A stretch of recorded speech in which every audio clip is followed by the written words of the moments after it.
And then last week we looked at, started to look at integrated marketing. So we led with email because it's the more mature channel. It tends to be where the focus certainly for yourselves are and who you're talking to.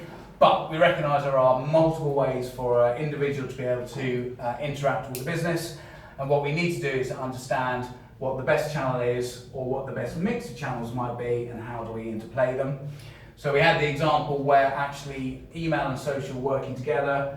It was a really good example. So where you've got email sign up, promote social channels, so that those people who like you, their friends are likely to like you, and therefore they can amplify out your message across the social networks.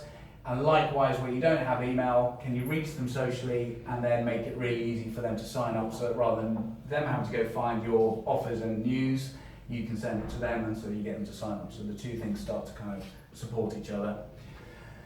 And we looked at the multiply effect. So this is where actually brand recall and recognition is far more where you see it multiple times. And this was the example from TV Thinkbox, where actually recalling a Sainsbury's message was 4% successful with Twitter only, 8% successful for TV only, but 21%, so a multiplication of recall where you've got multiple channels.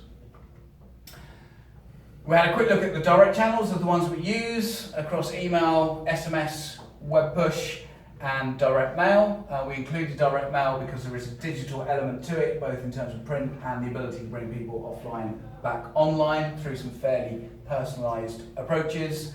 And web push as a bit of a new kid, so that's where you sign up to the website, to the browser, and it can send you messages through, even if you're not on the website at that point. And then in terms of the planning, we looked at a creative delivery process. So starting with the brief, this is where you define what you're trying to do, why. Then you go into your planning discovery. So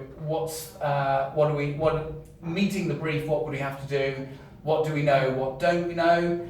And actually that then leads into, this is the solution that we'll now do. So that balance is cost versus options versus time, effectively, those three things. And once you've got your solution buttoned down, then you move into creation delivery, and that way you get a nice clear run to the end, rather than looping back and going, oh, what about this, and what about that, and more stakeholders being involved, creating a bit of chaos into the mix.